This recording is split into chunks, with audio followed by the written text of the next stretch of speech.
할렐루야. 우리 옆 사람과 인사합시다. 예수님의 이름으로 사랑하고 축복합니다.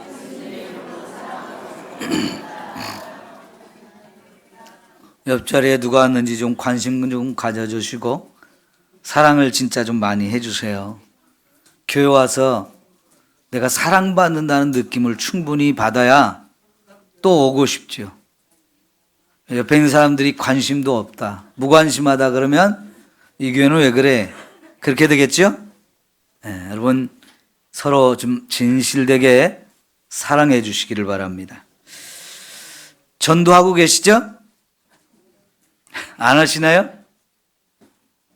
전도하셔야 됩니다. 그럼 우리 전도 구호를 좀 한번 힘차게 외치도록 한번 해보겠습니다. 11월 23일 제가 이렇게 말하면 여러분은 구원데이, 이걸 2번 하겠습니다. 자, 구호 준비. 11월 23일 11월 23일 그렇게 하시고 또 다시 한번 하나님 나도 한 영혼 제가 하면 여러분은 꼭 전도하겠습니다. 아멘 아멘 아멘 이렇게 3번 합니다. 자, 구호 준비. 하나님 나도 한 영혼. 아멘 아멘 아멘. 네, 여러분 꼭 한 영혼 전도하셔야 돼요. 꼭 11월 23일까지 기다리지 마시고 다음 주라도 꼭 모시고 오실 수 있는 사람이 있으면 당장 모시고 와야 되겠죠? 네, 그렇게 해서 11월 23일까지 또 그 이후에도 계속해서 구원받는 사람이 날마다 더해졌으면 참 좋겠습니다. 우리 열심히 전도해야 되겠습니다. 자, 오늘 말씀은 한나가 기도한 내용이기도 하고요, 이거를 찬송이라고도 합니다. 그런데 이 기도를 하고 이 찬송을 한 이유가 있어요. 1절을 다 같이 한번 읽어봅시다. 왜 이런 기도를 하고 왜 이런 찬송을 했는지 1절을 한번 같이 봅니다. 시작. 한나가 기도하여 이르되 내 마음이 여호와로 말미암아 즐거워하며 내 뿔이 여호와로 말미암아 높아졌으며 내 입이 내 원수들을 향하여 크게 열렸으니 이는 내가 주의 구원으로 말미암아 기뻐함입니다. 아멘. 오늘은 요 1절 말씀만 주로 생각해 볼 거예요. 11절까지 있는데 1절 말씀만 생각해 보겠는데 여기에 여호와로 말미암아 이런 단어가 있어요. 이 말미암아가 뭔 뜻일까요? 여호와가 내게 놀라운 일을 행하셨기 때문에 내가 기쁘다. 내 뿔이 높아졌다. 내 마음이 너무너무 즐겁다. 이러면서 기도하고 이러면서 찬송하는 거거든요. 그러니까 하나님이 뭔가 나에게 놀라운 일을 행하셨다는 거예요. 그런데 그게 너무너무 감사하고 너무너무 기쁘고 너무너무 즐겁고 좋다는 겁니다. 그럴 때 그냥 자연스럽게 이런 기도나 찬송이 터져 나오는 거지요. 여러분 출애굽기 15장에도 보면 홍해바다를 다 건넜어요. 죽을 것이라고 했던 그 홍해바다를 안전하게 머리카락 하나 상하지 않고 다 건넜는데 뒤쫓아오던 우리를 죽이려고 했던 애굽의 왕과 군대는 홍해바다에 다 하나님이 몰살시켰죠. 새벽에 다 건너고 나서 보니까요, 그 바다에 죽은 애굽의 왕과 그 군대들의 시체가 바닥에 막 즐비한 것을 보면서 이스라엘 백성이 너무 감사해서 그냥 다 모여가지고 신나게 춤을 추며 부른 노래가 나오잖아요. 그러죠? 하나님이 행하신 일이 너무나 놀랍기 때문이에요. 여러분 요한계시록에도 이제 4장과 5장, 6장에 보면 요한이 하나님의 부르심을 받아서 천국으로 싹 올라갔어요. 그래서 하나님이 천국을 보여주는데 24장로들이 하나님 보좌를 쫙 둘러서 가지고 하나님을 막 찬양해요. 그리고 천군 천사도 막 하나님을 찬양해요. 그리고 거기 먼저 구원받아서 천국에 올라간 많은 사람들이 찬양하는 얘기들이 쭉 나오는데 이 세상 모든 만물이 입을 다 열어서 찬송하는 게 뭐냐면 구원하심이 어린 양과 어린 양께 있도다. 우리를 구원하심이 어린 양과 예수 그리스도에게 있다. 이렇게 마음껏 찬양을 하는 이야기들이 나오거든요. 이 모든 것들이 하나님이 행하신 놀라운 일들, 특별히 우리에게, 나에게, 내 삶 속에 행하신 그 아름다운 일을 경험하고 나면 우리는 입에서 마음껏 찬송이 터져 나올 수밖에 없는 거거든요. 지금 한나도 자기에게 하나님이 행하신 많은 놀라운 일들이 있는데 그게 너무 감사해서 기쁨이 넘쳐가지고 이런 찬양을 부르고 있다는 거예요. 그러면 이 한나가 이런 찬송을 부를 수밖에 없는 일들이 1장에 나오거든요. 사실 한나는 처음에 이런 찬송을 부를 수 없는 사람이었어요. 그의 삶에 너무나 많은 문제들이 있었기 때문입니다. 첫째는요, 결혼을 했는데 자녀를 낳지 못했어요. 예나 지금이나 여인으로서 결혼해가지고 자식을 못 낳는다, 그건 참 힘든 일이에요. 더구나 예전에는 결혼한 여자가 자녀를 많이 낳으면 낳을수록 그거는 정말 큰 축복이라고 생각하던 시대인데 자녀를 못 낳았단 말이에요. 그런데 이런 상황에 남편이라는 작자가 첩을 얻었어요. 그러니 여자로서 이건 정말 이가 갈리는 얘기 아닙니까? 참고 견디기 어려운 상황이잖아요. 그런데 그 첩이 자식을 순풍순풍 잘 낳는 거예요. 막 눈꼴이 쉬어서 볼 수가 없어요. 그런데 그 첩이 자식을 못 낳는 나를 보면서 자꾸 놀리고 무시하고 괴롭힌단 말이죠. 그러니 여러분, 이 한나가 사는 게 뭔 재미가 있겠어요? 뭔 살맛이 있겠어요? 더구나 지금 자기는 이 상황을 해결할 능력이 없잖아요. 그게 절망적입니다. 하나님을 원망할 수밖에 없는 삶. 너무나 괴롭고 답답하고 슬픔에 젖어 있는 이런 삶이죠.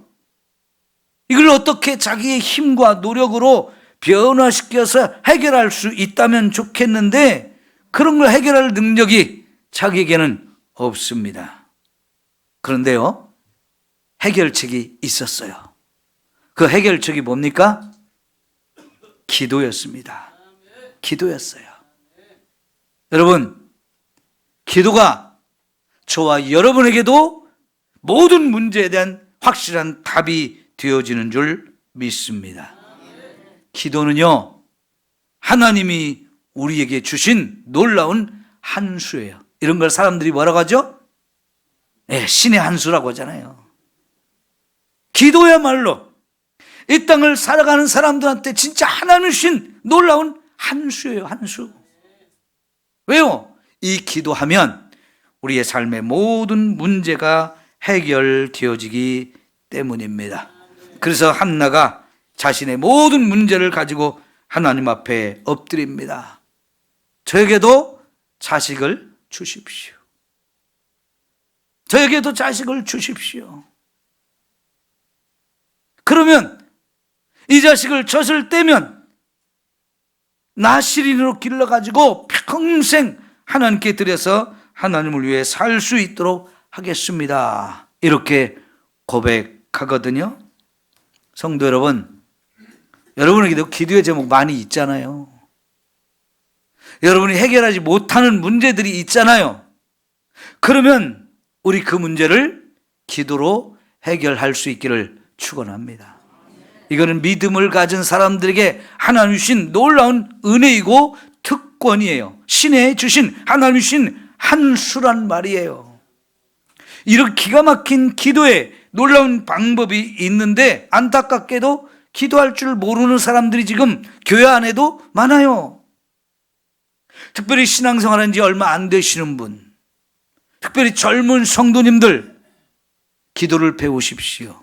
기도하기를 힘쓰십시오. 여러분의 삶에 문제가 있을 때마다 기도를 하십시오. 왜요? 하나님은 구약에서든지 신약에서든지 무엇이든지 내게 와서 기도하면 내가 응답해 주겠다고 약속한 얘기가 너무나 많잖아요. 그리고 실제로 성경 속에는 기도로 자신의 문제를 해결받은 사람들이 정말 많잖아요. 우리도 기도로 그 문제를 해결받은 간증의 주인공들이 다 되어지시기를 축원합니다. 그런 새벽 기도는 아무나 할 수 있어요. 새벽 기도는 아무나 하는 게 아니야. 그게 아니에요. 아무나 할 수 있어요. 여러분 모두가 새벽 기도의 사람이 되면 좋겠어요. 안 되면 금요 기도라도 나오십시오. 안 되면 여러분이 혼자라도 와서 필요할 때마다 기도하십시오. 특별히 여러분 11월 1일부터 21일까지 뭐가 있죠? 다니엘 기도가 해마다 하고 있어요. 이 다니엘 기도에는요, 특별히 은혜로운 간증을 하는 사람들, 또 은혜롭게 말씀을 전하는 목사님들이 전도와 이 말씀과 간증이 있는데, 사실은 그것을 왜 우리가 듣느냐? 그걸 듣고 나도 내 문제를 하나님 앞에 기도해서 21일 동안 열심히 기도하는 건데 우리의 문제를 해결받자 하는 그런 시간이에요. 여러분 이런 좋은 시간에 여러분이 나와서 함께 여러분의 기도의 문제, 기도의 제목을 가지고 기도해서 그것이 어떻게 응답되는지를 좀 확인하면서 여러분이 하나님이 내 기도를 이렇게 들어주셨다고, 응답하셨다고 그렇게 간증할 수 있기를 축원합니다. 이런 일들이 많아야 돼요. 여러분 신앙생활 하면서 이런 간증거리가 많아야 된다고요. 여러분 한나가 기도했는데 어떻게 됐습니까? 집에 돌아가자마자 임신이 돼버렸어요. 예? 임신을 못하던 여인이 임신이 됐다고요.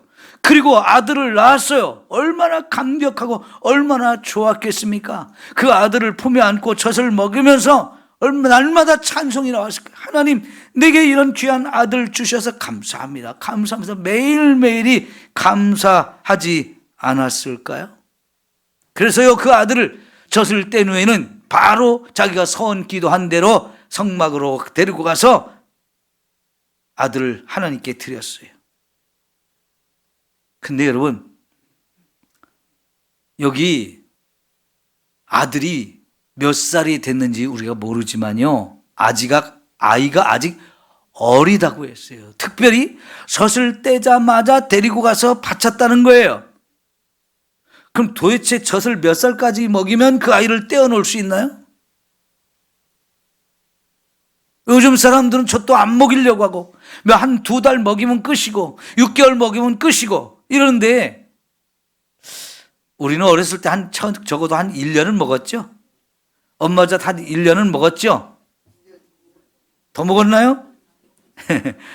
유대인들도 한 3년, 4년 정도 이렇게 먹이는 사람이 많았다고 그래요. 가끔은 7살, 8살까지도 먹인 사람도 있다고 그래요. 그러면 서너 살에 젖을 뗐다고 합시다.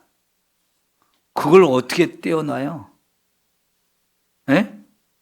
엄마가 그 아이를 젖을 뗐다고 바로 성전에 가서 드리고 너는 이제 여기서 살아. 그렇게 할 수 있나요? 이건 어떻게 보면 잔인한 일이에요. 좀 더 먹여서 7, 8살까지 먹였다고 합시다. 그래도 여전히 코 올리게 해요. 그 아이가 엄마 없이 살기가 이게 보통 어려운 게 아니거든요. 그런데 한나는요 얼마나 결단을 해냈는지 마음을 굳게 먹고 너는 이제부터 여기서 살면서 하나님을 배우고 하나님을 알고 하나님을 만나고 하나님을 위해서 살아라. 그렇게 했어요. 이게 첫 번째 어려움이죠. 두 번째 어려움은 뭐냐면 제사장들이 엉터리였어요. 지금 사무엘이 가서 살아야 되는 곳은 하나님의 성막이에요. 거기 대제사장과 그 아들들이 제사장으로 있는데 엘리의 아들 홈리와 비느하스 이 사람들이요 엉터리 제사장이에요. 이제 2장 3장 이제 계속하면 이 제사장들이 얼마나 엉터리인지가 구체적으로 나오는데요. 이거는 제사장이라고 말할 수 없는 사람들이에요. 그 시대가 사사시대였기 때문에 이런 엉터리 제사장과 그 아들들 제사장들이 성전에서 종교 지도자로 에헴하고 있었는데 소문이 벌써 다 나가지고 이 제사장들이 엉터리라는 거 모르는 사람이 없어요. 그럼에도 불구하고 지금 이 아들을 한나는 거기다 갖다 맡기는데 이게 얼마나 위험한 일입니까? 뭘 보고 뭘 배우겠어요. 그런 제사장들한테. 보는 거, 듣는 거, 배우는 것이 잘못되면 이 아들의 인생을 망칠 수도 있잖아요. 그 한나가 그런 상황임에도 불구하고 이 어린 아들을 성전에가 딱 내놓고 너 여기서 살아라. 하나님을 섬기며 살아라. 이렇게 할 때 무슨 마음으로 그렇게 했을까요? 이거는요, 하나님께 맡긴 거예요. 하나님께. 하나님께 맡기면 하나님 책임져 주실까요? 한나는요, 그 아들을 그렇게 맡기고 가면서 이 찬송을 불렀어요. 걱정하지 않았다는 거예요. 근심하지 않았다는 거예요. 하나님이 책임져 주실 것에 대한 확신이 있었기 때문에 그걸 감사한 거예요. 아들을 낳은 것도 감사하고 이 아들을 지금까지 키워주신 것도 감사하고 이제 이 아들을 하나님의 전에 드릴 것도 감사하고 하나님이 책임져 주실 확신이 있으니까 그냥 걱정 하나도 없어요. 믿음으로 돌아가면서 이 찬송을 부르는 거지요. 감사 찬송인 거예요. 여호와로 말미암아, 여호와로 말미암아 기쁘고 즐겁고 감사하다는 거예요. 하나님이 나를 뿔을 팍 높여주셨다는 거예요. 이 감사가 있어서, 이 감격에 있어서 지금 이렇게 아름다운 찬양을 부르고 있는데요. 여러분, 제가 우리 아들이 고등학교 졸업하고 났을 때 얘를 대학을 어디를 보내야 될까 기도를 하는데 사실 대학 보내는 거 큰 일이죠, 여러분. 하나님께서 아들을 태국으로 유학 보낼 수 있는 방법이 있다는 걸 가르쳐 주셨어요. 아들한테 얘기를 해보니까요, 가고 싶대요. 저도 보내고 싶었어요. 왜냐하면 일찍 외국에 가서 외국어를 배운다는 거는 앞으로 살아가는데 큰 도움이 되는데, 특별히 우리 아들이 중학교 2학년 때 자기 선교사가 되고 싶다는 소원을 했어요.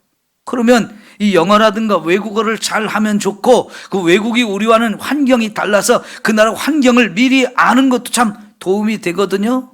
어느 나라로 갈지는 모르지만 하여간 태국에 가서 공부할 수 있는 기회가 있다. 그래서 그럼 가겠느냐 했더니 가고 싶다고 해서요, 보냈어요. 근데 사실은 이게 쉽지 않은 결정이었습니다. 왜냐하면 외국에 보내면 유학이라는 게 부모가 돈을 많이 들여야 되잖아요. 근데 태국은 우리나라 고등학교 다니는 정도면 거기서 학교를 다닐 수 있어, 충분히. 돈이 많이 안 드는 게 첫째는 괜찮았고요. 둘째는 얘가 처음 외국에 가는데 선진국으로 보내면 더 배울 것이 많을 것 같은데 이 우리보다 더 후진국인 태국으로 보낸다는 것이 뭐 얼마나 유익이 될까 하는 이런 걱정도 있었고, 안전도 문제가 되어지고 여러 가지 걱정이 많았어요.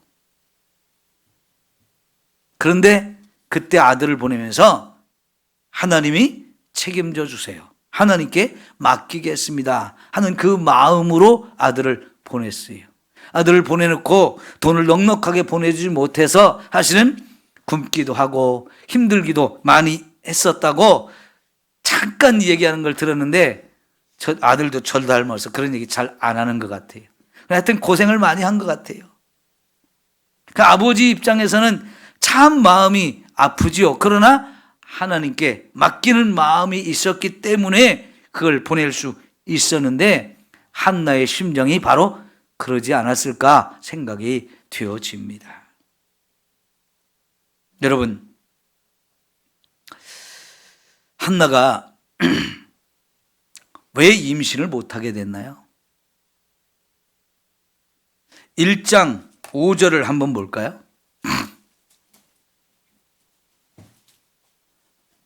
한나에게는 갑절을 주니 이는 그를 사랑함이라. 그러나 여호와께서 그에게 임신하지 못하게 하시니. 여러분, 이게 참 생각을 많이 해봐야 되는 말씀이에요.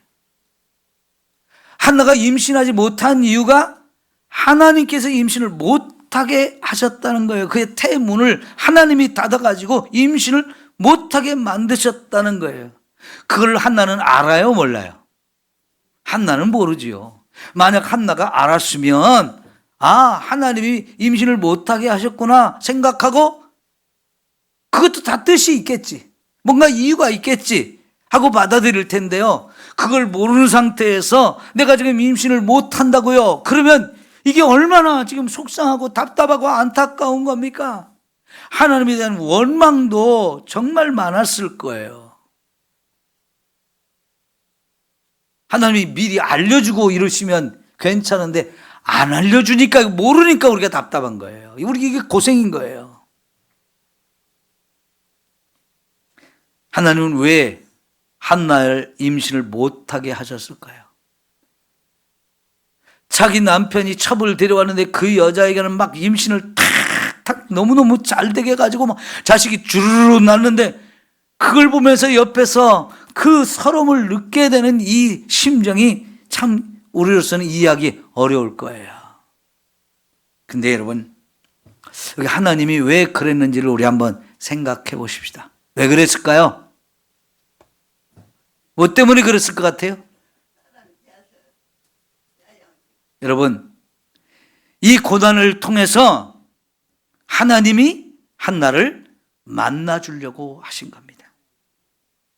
이 고난 속에서 하나님은 한나를 기도하는 사람이 되기를 원하신 겁니다. 그리고 그 기도에 하나님이 어떻게 응답하신 것을 보여주시려고 하나님이 그렇게 하신 거예요.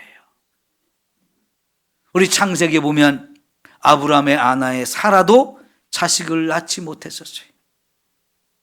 결혼하고 오랜 세월 같이 살았지만 자식을 못 낳았어요. 아들 이삭도 결혼해서 20년 동안 자식을 못 낳았어요. 야곱도 라헬이라는 제일 사랑하는 아내가 자식을 낳지 못하는 시간이 많았어요. 그들 모두가 자식을 못 낳았기 때문에 괴롭고 답답하고 슬프고 무시당하고 안타까운 마음으로 고난의 시간을 보냈습니다. 왜 그랬을까요? 하나님이 그들에게 자식을 주지 않은 겁니다. 그런데 그걸 통해서, 그 고난을 통해서 그들은 다 하나님을 만났습니다. 그 고난 속에서 그들은 하나님 바라보며 기도했어요. 그리고 그 기도에 응답하시는 하나님의 은혜를 경험하면서 자식들을 다 낳았습니다. 사라도 100살에 낳았죠. 이삭도 결혼한 지 20년 만에 야곱과에서 쌍둥이를 낳았어요. 야곱도 그 사랑하는 아내가 자식을 낳지 못하는 그 고난의 시간을 보내는 중에 또 그들도 자식을 낳게 하나님이 은혜를 주셨어요. 그래서 이 고난이 그들이 하나님을 만나는 기회가 되고, 기도하는 사람으로 자신의 인생이 변화되면서 그 기도를 통해서 지금까지 힘들게 했던 그 고난스러웠던 문제들을 다 해결받는 놀라운 은혜를 경험하게 되어진 거지요. 여러분에게도 내가 해결할 수 없는 답답한 문제들, 너무나 안타까운 일들 많이 있잖아요. 우리도 살아오면서 그런 일들 너무나 많이 경험했어요. 왜 그러실까요? 그 고난은 우리를 힘들게 하려고 하는 게 아니라 그것이 있어야 우리가 하나님을 찾기 때문에 그렇습니다. 근데 하나님을 찾으면 하나님은 우리를 찾아와 주시고 만나 주셔요. 답답하면 찾아갈 데가 없으면 결국은 하나님을 찾고 하나님께 기도하게 되잖아요. 내 하소연이라도 하나님께 와서 하게 되잖아요. 근데 하나님은 그 기도에 놀랍게 다 들어서 응답해 주심으로 인해서 기도가 이렇게 좋은 거구나, 기도가 이렇게 능력 있는 거구나, 나가 기도하면 하나님이 다 들으시는구나, 이런 걸 다 경험하게 되는 거지요. 그렇게 얻은 아들, 이게 얼마나 소중한 아들이에요. 그 아들에게 당당하게 말할 수 있잖아요. 너는 하나님이 주신 우리에게 준 선물이야. 너의 이 생명의 존재 가치가 너무너무 귀하고 아름다워. 하나님이 너를 보내주셨어. 하나님도 너를 사랑하고 나도 너를 사랑해.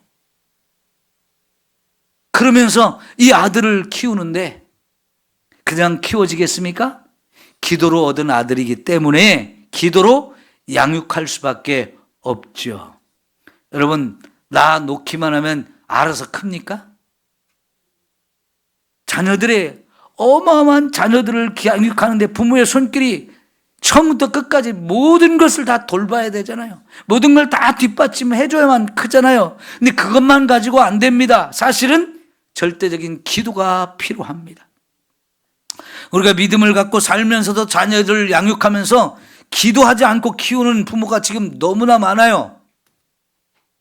여러분, 자녀는 절대적으로 기도를 먹고 가야 돼요. 그래야 그 자녀들이 다른 길로 가지 않고 바른 길로 하나님이 인도해 주시는 거예요. 한나가 이 어린 아들을 자기가 키우겠다고 계속해서 품에 안고 있으면 그 어린 아들을 하나님 앞에 데리고 와서 맡긴 것보다 더 잘 키웠을까요? 하나님보다 더 잘 책임졌을까요? 아닙니다. 특별히 아들을 하나님의 전에 맡겨놓았기 때문에 한나는 이 아들을 위해서 기도하지 않을 수가 없었어요. 기도로 얻은 아들이기 때문에 양육할 때도 기도로 아들을 양육할 수밖에 없었던 거지요. 이런 것 때문에 하나님께서는 아들을 쉽게 주지 않았어요. 결혼하면 자녀를 그냥 싹싹 낳는 그런 사람들이 자녀를 다 소중하지만 이렇게 어렵게 낳은 사람보다는 덜 사랑스러울 거예요. 근데 한나는 그 아들이 너무 귀하잖아요. 근데 그 아들조차 하나님께 딱 맡겨놓고 하나님이 책임져 주세요, 하나님이 양육해 주세요 했는데 실제로 하나님은 그 어떤 부모보다도 최고의 부모가 되어주셨잖아요. 최고의 사랑과 최고의 은혜를 베풀어 주셨잖아요. 그 좋지 않은 환경 속에 아들을 놓고 왔는데 오직 하나님만 보게 하셨어요. 일찍이 이 어린 사무엘에게 하나님이 찾아와 만나주시면서 음성을 들려주셨어요. 엘리 제사장에게도 찾아오지 않던 하나님, 엘리 제사장에게도 말씀하지 않던 하나님이 어린 이 사무엘에게 직접 찾아와 주시고 음성을 들려주시면서 하나님이 이 아들이 봐야 될 것과 들어야 될 것과 알아야 될 것들을 직접 보여주시고 가르쳐 주시고 해서 그 아들을 최고의 인물로 양육해 주셨잖아요.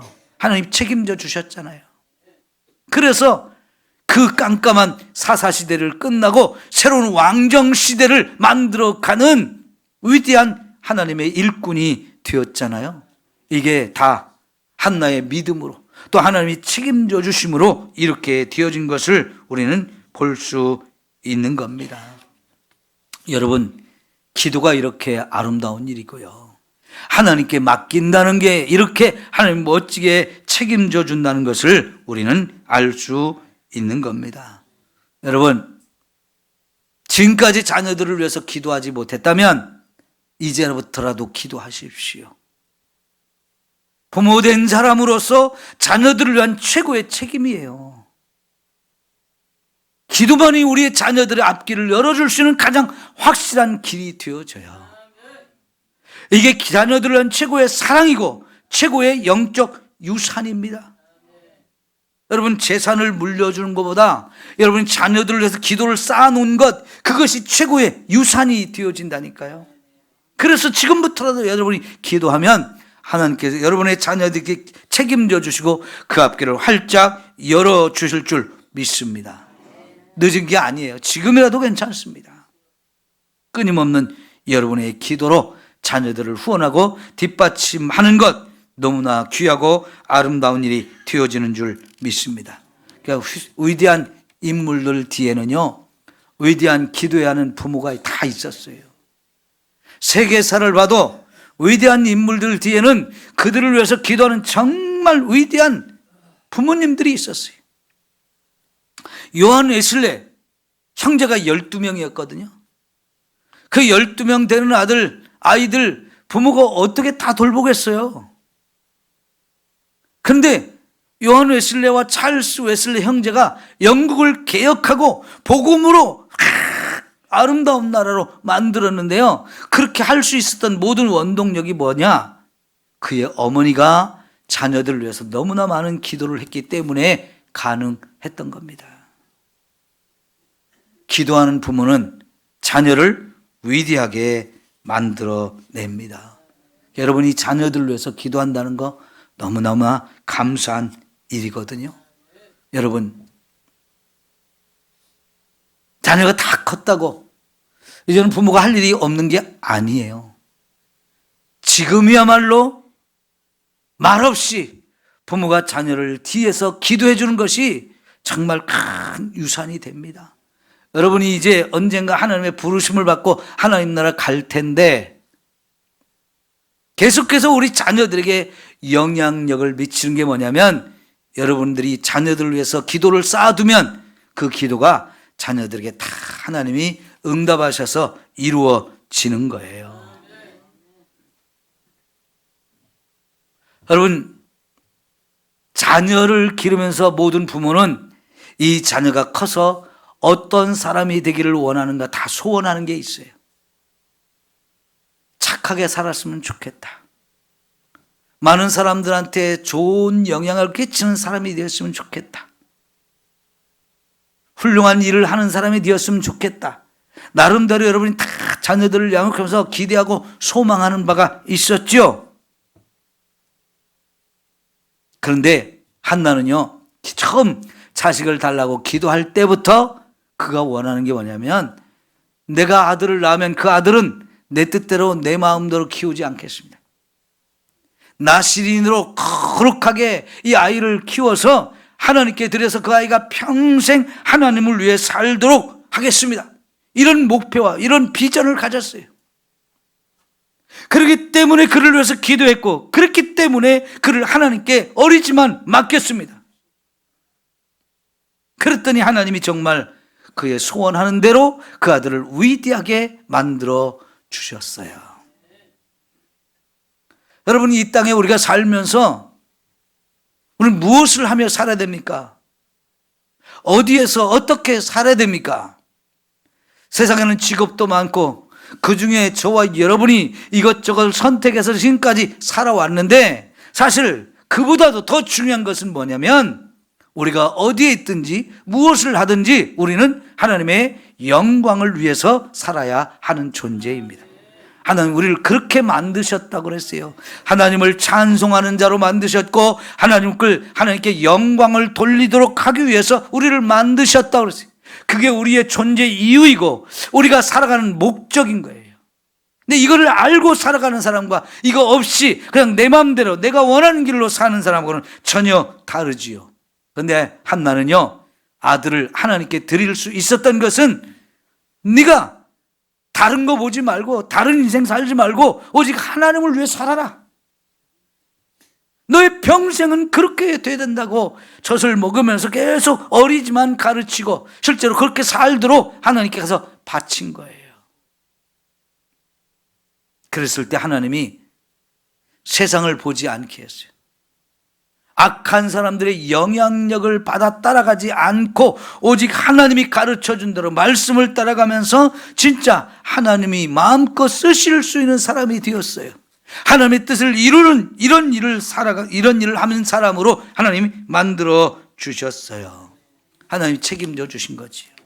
여러분, 나도 그렇고 내 자녀도 그렇고 삶의 목표와 방향이 뚜렷해 정확해야 돼요. 그 목표가 뭡니까? 하나님의 영광을 위해서 살아야 한다는 것이지요. 하나님이 기뻐하는 일, 그것이 바로 내가 이 세상에 존재하는 이유이고 하나님 나를 이 땅에 보내신 이유요, 하나님 나를 만드시고 창조하신 이유인 겁니다. 사무엘이 그렇게 하나님의 뜻을 이루며 살았습니다.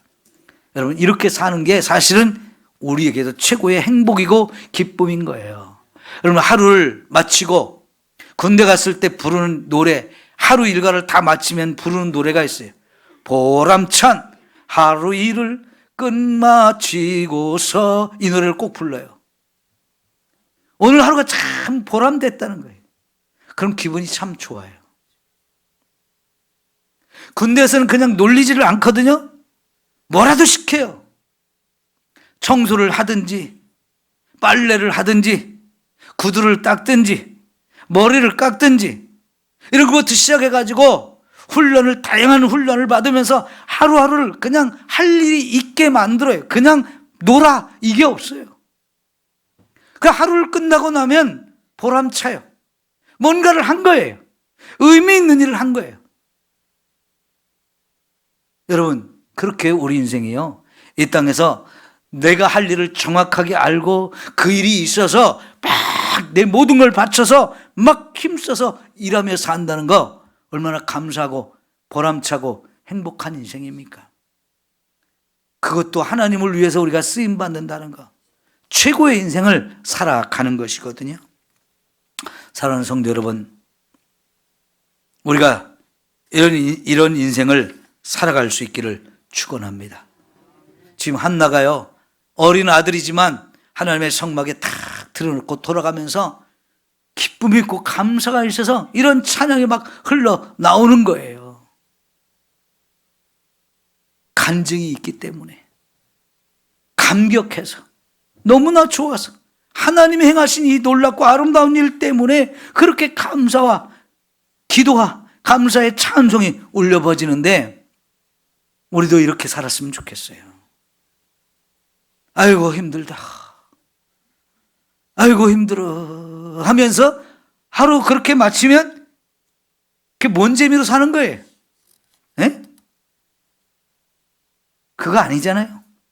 힘들지만 일을 할 수 있었던 게 얼마나 뿌듯하고 얼마나 감사하고 얼마나 보람찬가. 그러면 삶의 자세가 다르잖아요. 느낌이 다르잖아요.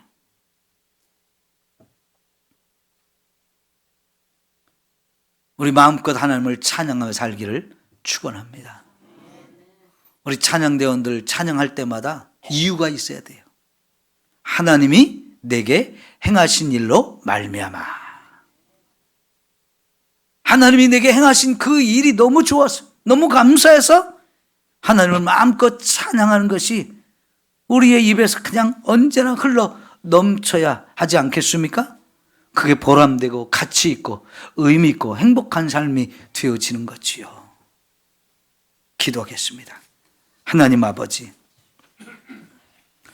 한나처럼 살고 싶습니다. 사무엘처럼 살고 싶습니다. 힘들고 어려운 과정이 있었지만 그 일을 통해서 하나님을 만났습니다.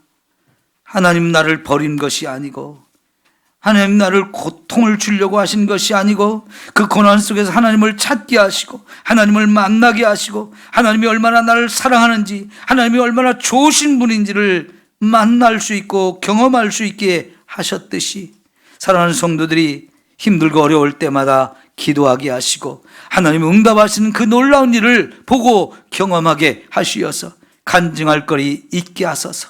간증의 주인공들이 되게 하시옵소서. 그 간증이 있어 차고 넘쳐서 마음껏 하나님을 찬양하며 행복하고 감사함으로 살아갈 수 있는 저희들 되게 하여 주옵소서. 예수님의 이름으로 기도하옵나이다. 아멘. 우리